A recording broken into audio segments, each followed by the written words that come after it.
제 제목은 블록체인을 위한 법제도적 기초로 잡았습니다. 순서는 우선 우리가 이미 많이 목도하고 있는 블록체인과 가상자산, 그 다음에 토커나이제이션이 어떤 현상인가를 먼저 살펴보고, 그 다음 여기에 관여하는 사람들은 누구인지, 그리고 이것들이 어떻게 활용되고 있고 어떤 분야에서 널리 쓰이고 있는지를 살펴보겠습니다.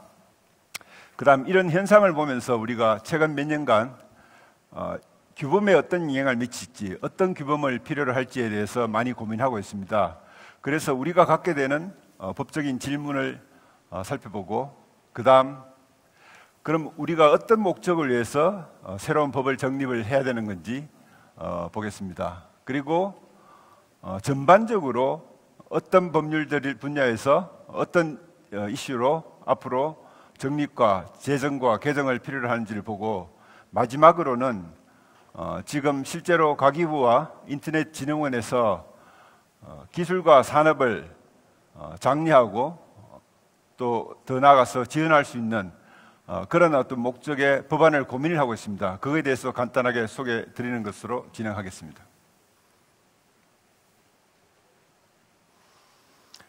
이미 블록체인, 분산원장, 토큰 이런 것들은 굉장히 많이 알려져 있습니다만은 저의 발표는 앞으로 우리가 이것을 제도화함에 있어서, 법제화함에 있어서 맥락을 가지고 살펴보도록 하겠습니다. 블록체인과 분산원장은 많이 아시겠습니다만은 우선 기술적 특성을 말씀드리겠습니다. 중개자가 없는 탈중앙화를 지향한다는 게 조금 전 댄 버넷의 발표에서 나온 것처럼 되게 중요합니다. 그 다음에 이런 정보들이 투명하게 기록되고 열람 가능하다는 것, 그 다음에 한번 보관된 정보는 사후 변경, 임의로 변경한 것이 불가하다는 것, 그 다음에 이러한 소프트웨어는 기업이 한 약속과 달리 한번 설계되면은 그 설계대로 작동된다는 약속이 있습니다. 두 번째, 이 탈중앙화 기술은 프로토콜로 이루어져 있고 누구나가 노드가 될 수 있다는 그런 점에 기초하고 있습니다. 물론 노드 뒤에는 최종적으로 통제하는 자연인이나 법인이 있을 수 있겠습니다. 특정인이 프로토콜을 통제할 수 없는 기술로 불특정 다수가 지배구조에 참여하고 수익 배분에 참가하는 그런 제도적 기능을 수행하고 있습니다. 그리고 탈중앙화가 확산될수록 더 다양한 분야에 있던 기존의 제도에 대한 변화의 필요성을 인식시키고 있습니다. 예를 들면 DID, 금융의 디파이나 블록체인 게임 이런 것들입니다. 그 다음에 블록체인은 유형을 구분해 볼 수 있습니다. 다양한 기술이 나오고 다양한 지향점이 있습니다. 퍼블릭, 프라이빗 나눌 수 있고요.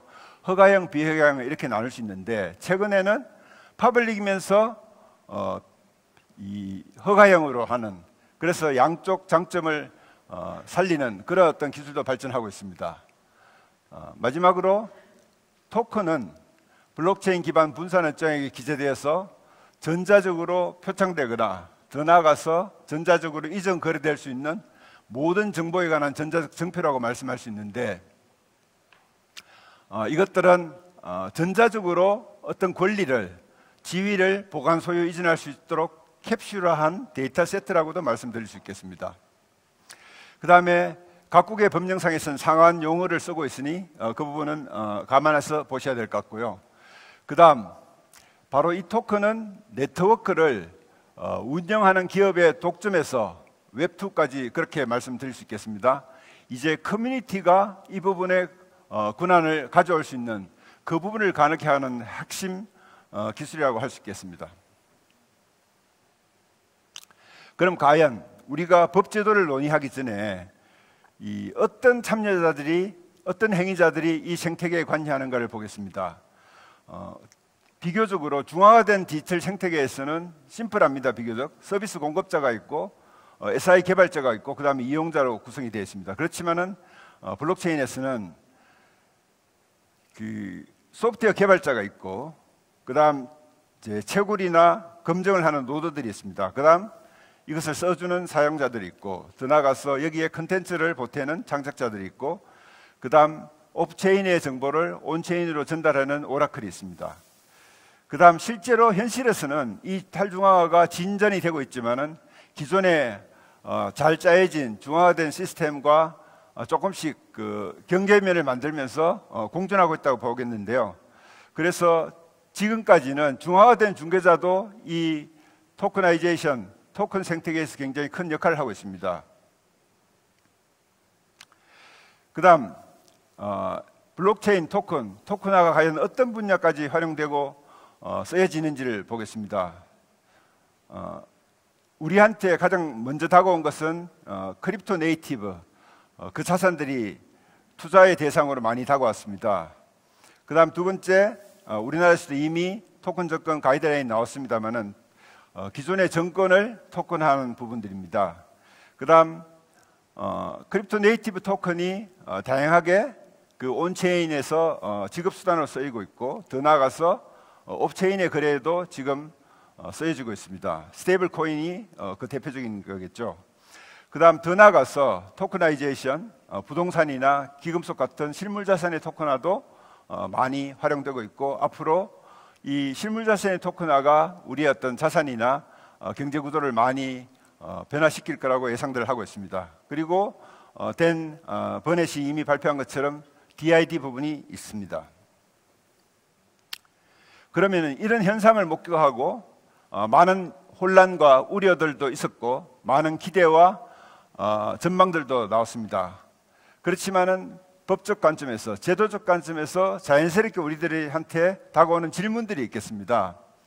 첫 번째는 이 소프트웨어 역할, 프로그래밍 역할이 굉장히 중요한데, 이 부분을 개발하는 사람들은 과연 책임이 없는 건가? 왜냐하면 아까 말씀드린 것처럼 이 블록체인에서는 한번 개발돼서 정해진 프로토콜은 누구도 변경할 수 없는 그런 영향을 미칩니다. 그래서 이 개발자에 대한 규제가 과연 필요한 거냐, 한다면 어떤 규제를 할 것인가, 이 부분이 첫 번째 질문이 되겠습니다. 두 번째, 규제 대상은 과연 그 블록체인 기술 자체여야 하는가, 아니면은 이 블록체인 생태계에 관여하는 특정한 법적 주체여야 하는가, 이 부분도 우리가 근본적으로 다시 봐야 될 부분 같습니다. 물론 이 특정 법체 중에서 가장 먼저 이제 떠오르는 주체는 노드들, 또 다시 말하면은 그 노드들을 통제하는 자인 또는 법인, 그 외에도 아까 말씀드린 것처럼 다양한 생태계 참여자들이 있겠습니다. 세 번째, 블록체인 그리고 토큰과 오프체인 실제 세계와의 관계는 어떻게 보아야 할 것인가? 실제로 자산의 토커나이제이션을 우리가 계획하고 그거를 앞으로 활용할 때 이미 존재하는 실제 세계의 자산에 대해서 보관을 수탁자가 한다라는 그런 구조를 대부분 상정하고 있습니다. 이럴 경우에 과연 그 실제 세계의 보관은 어떻게 해야 되는 건가? 누가 해야 되는 건가? 그리고 그 보관을 하는 사람의 책임은 어떻게 설정할 것인가? 중요한 문제가 되겠습니다. 그 다음 네 번째, 블록체인 기반 토큰의 용도와 법적 성격은 결국 굉장히 다양한 것 같습니다. 지금 예를 들어서 아시겠지만은, 그렇다면 결국 그 다양한 분야와 다양한 성격만큼 우리의 기존 법 체계의 여러 법률과 규제들이 관련성을 띠게 되겠습니다. 몇 가지 대표적인 예를 들어보겠습니다. 과연 스마트 컨트랙트라고 하지만은 이게 법적으로 아직 계약으로 이렇게 정립이 된 것은 아닙니다. 일부 국가가 이미 그 과정을 거쳤습니다만. 두 번째, 블록체인과 토큰은 타고나기를 국제적 성격을 갖고 있습니다. 특정 국가에 소재한다고도 할 수 없고, 특정 국가의 관할이 그거를 다 바로 이 법적 강제력을 가진다고 보기 힘들겠습니다. 그래서 이런 블록체인이나 토큰과 관련된 법률적인 문제가 나왔을 때 어떤 국가의 법을 적용할지, 어떤 국가의 법안에서 재판관을 가질 것인지, 그 다음에 그 국가의 어떤 규제기관이 관할권을 가지는지, 이런 게 중요한 쟁점으로 떠오르겠습니다. 그 다음 이 DID와 관련이 있는데, 과연 이런 블록체인 기반 거래에서 익명성을 어디까지 허용할 것인가, 아이디를 어디까지 확인할 것인가, 그리고 이러한 이 아이디를 요구하는 것들이 블록체인의 투명성과는 어떤 관계를 가지고 있는지, 투명성과 식별 개인정보가 만약에 결합할 경우에 여러 가지 개인정보 침해 이슈가 발생할 수 있는 부분은 어떻게 우리가 관리할 것인가. 그 다음에 노드를 개인정보, 기존에 우리가 알고 있는 개인정보 처리자로 볼 수 있을 것인가도 중요한 이슈로 떠오르고 있습니다.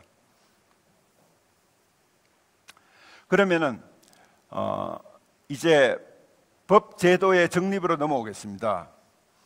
실제 많은 나라들이 이 블록체인과 토커나이제이션에 대한 법 제도를 정비하면서 다 같이 고민을 하고 있습니다. 물론 그 고민의 관점이 조금씩 다르겠죠. 첫 번째, 주로 많이 모든 국가들이 공통적으로 이제 동의하는 법 제도의 정립 목적은 이용자 보호와 시장의 안정성, 건전성입니다. 그렇지만 거기에 그치지 않습니다. 두 번째, 이게 새로운 기술에서 비롯된 새로운 현상들이 너무나 불명확하고 애매한 것들이 많아서 이 부분들의 개념을 잡고 거기에서 어떤 이슈가 필요한지에 대한 명확한 방향성, 명확한 규제, 이런 부분들이 필요해지고 있습니다. 명확성입니다. 세 번째, 아직 우리가 모든 정보를 알 수 없고 앞으로의 진행 방향을 알 수는 없으나 이게 틀림없이 탈중앙화 기초에서 개인의 자유와 선택권을 더 넓혀준다는 혁신의 가능성을 대부분 많이 생각하고 있습니다. 그래서 이 혁신을 끌어안고 혁신을 존중하는 그 방향대로 법을 제정해야 되지 않느냐는 세 번째 목적이 있습니다. 그 다음에 네 번째는 이 법이라는 것은 한 나라의 법체계 전반에 적절하게 정합적으로 자리를 차지해야 되는 법체계 정합성이 네 번째 법제도 정립 목적입니다. 저는 오늘 그 중에서 혁신을 존중하고 기술 중립적이어야 한다는 그 점에 대해서 좀 더 강조를 드리고 싶습니다. 결국 혁신이라는 것은 우리가 그 시대 바로 그 와중에 있을 때는 그 가치를 모를 수는 있으나 어쨌든 기술과 산업을 진흥할 수 있다는 거고요. 그 다음에 더 국가 간 경쟁 우위에서 떨어져서는 안 된다는 부분도 있을 수 있고, 그 다음에 기술이라는 것은 어떤 기술인 것 때문에 더 많은 혜택을 주었어도 또 더 불리함을 주어서도 안 되는 그런 기술 중립성이 있고, 그래서 이런 부분들은 다른 나라, 그러니까 미국의 달래외 회사법에서 유한 책임 회사를 다오로 인정했다든지 또는 주식 발행과 이전 기록을 블록체인 기술로도 얼마든지 가능하다라는 걸 인정하는 이런 걸 보면은 이미 많은 고민을 하고 반영을 하고 있습니다. 그 다음에 법제도의 정립 목적에서 제가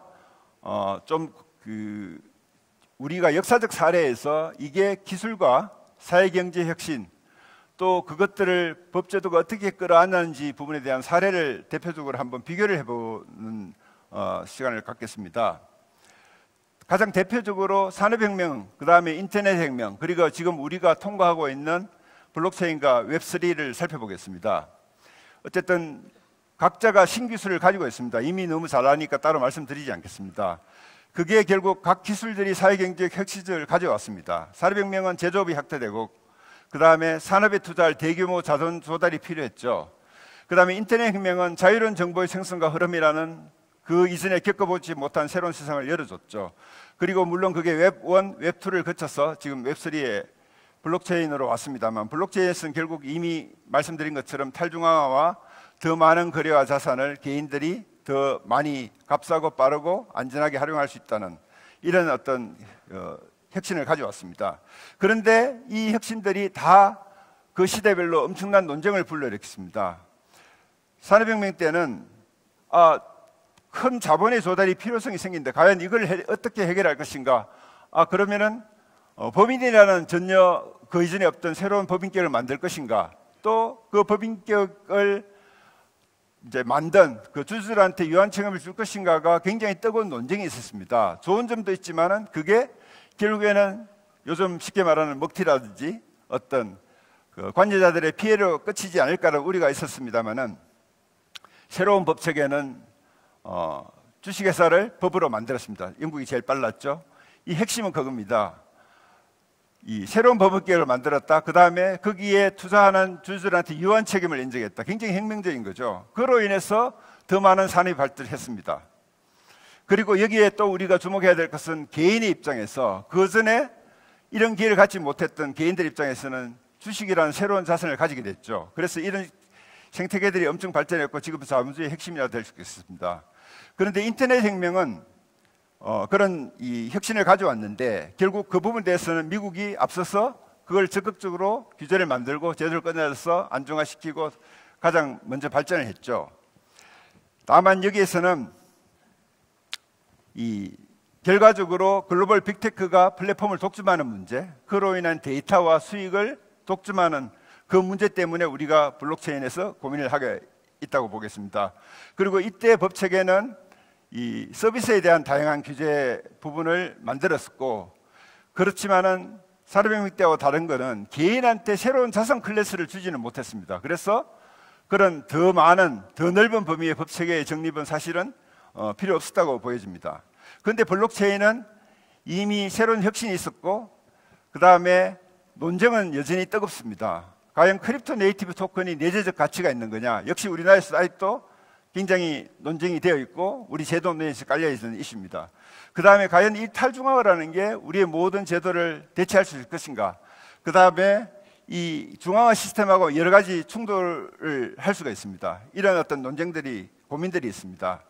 그런데 이 새로운 법 체계에서는 위험도 관리해야 되지만 사실은 아까 말씀드린 혁신을 어떻게 끌어갈 것인가, 그 혁신을 더 확대할 것인가의 고민을 우리는 녹여내야 되고, 그런 방향에서 새로운 법 체계에 대한 고민과 논의 포인트가 있다고 봅니다. 특히 이 개인의 입장에서는 아까 말씀드린 것처럼 웹3, 그 다음에 새로운 그 프로토콜에서는 토큰이 핵심적인 기술로 개인의 자유와 선택권을 확대해 주는데, 사실은 이 토큰이 개인한테는 엄청난 자산이 되고 있기 때문에 이 새로운 법 체계의 고민은 더 깊고 넓어져야 된다고 생각합니다.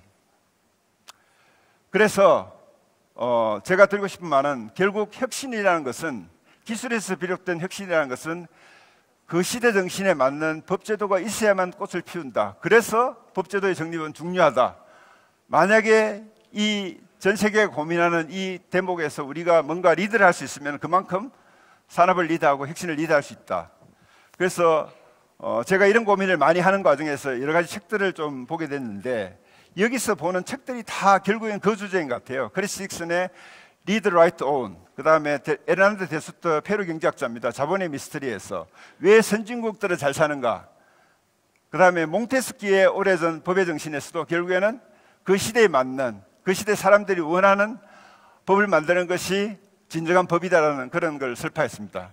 그 다음에 부끄럽지만은 제가 작년에 크립토 사피엔스라는 책을 썼는데 여기서도 결국 그 말을 제가 강조하고 있습니다.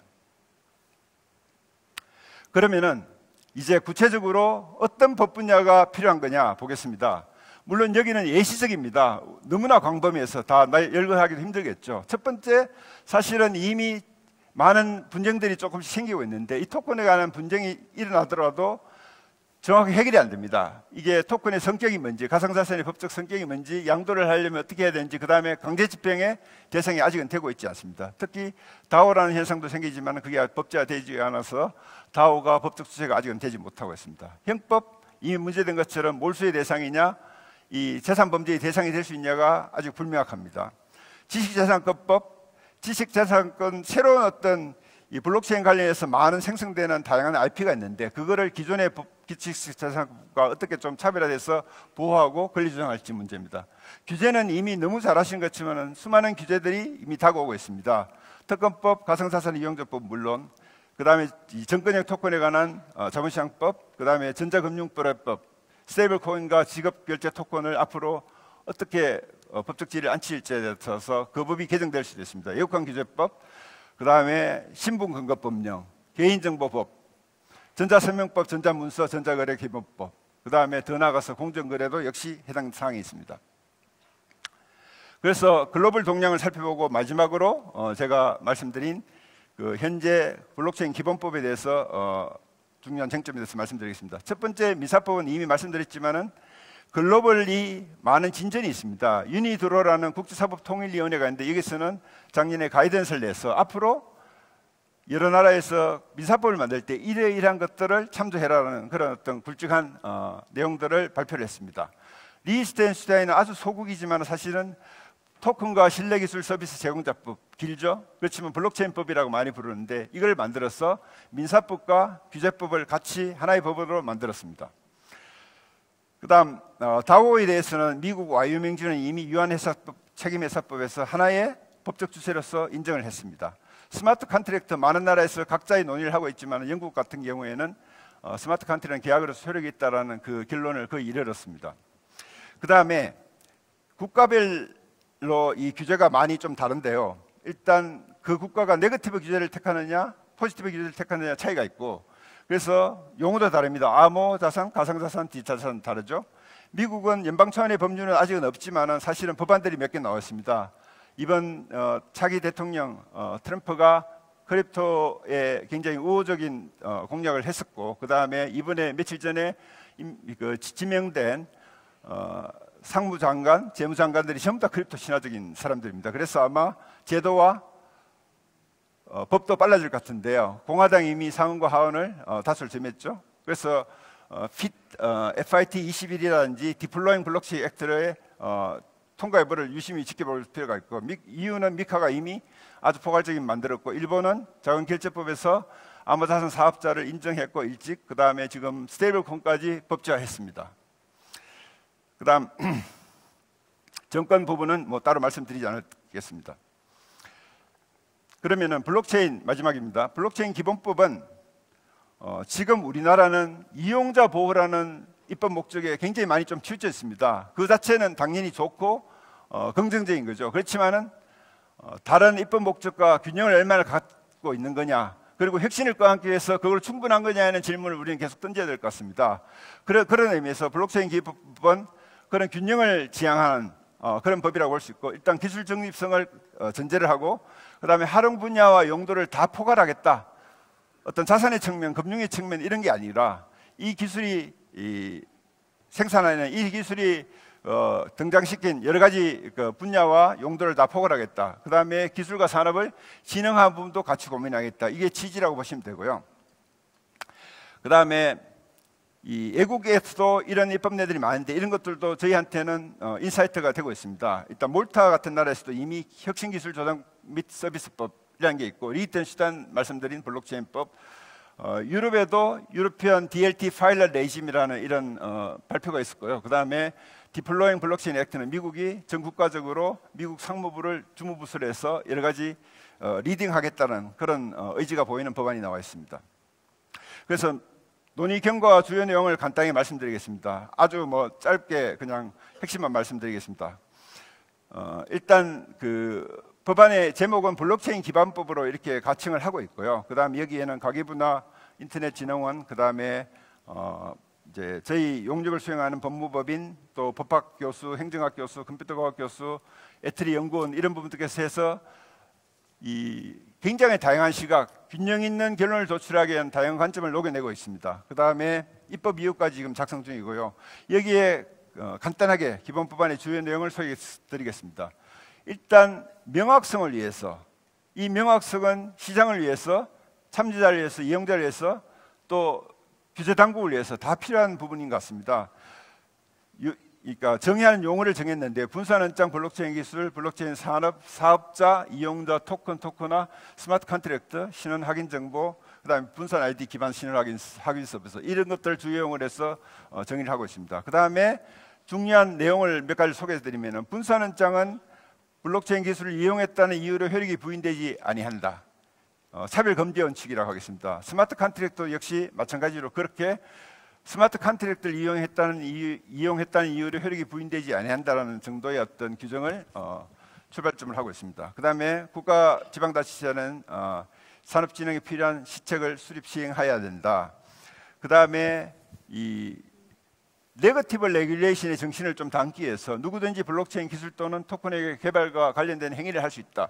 지금까지 시장이 가상자산은 무조건 안 된다는 그게 너무 강해서 사실은 좀 뭐랄까 시장이 이 균형 있는 어떤 접점을 좀 찾을 필요가 있고, 실제로 우리가 정부가 크게는 우리도 네거티브 레귤레이션을 좀 더 넘어가야 된다는 이야기들을 많이 하고 있습니다. 그 다음에 블록체인 서비스에 대한 임시 기준이라는 게 있는데, 가상 융합산업법에 나오는 어떤 선례인데 일종의 샌드박스라고 할 수 있겠습니다. 그래서 그런 부분도 담고 있고요. 그 다음에 분산 아이디가 아까 발표에서 나온 것처럼 많이 앞으로 예상이 되고 있는데 그런 부분들을 어떤 운영 기준을 부여할지, 그 다음에 그런 라이센스를 어떻게 할지 이런 부분들을 담고 있습니다.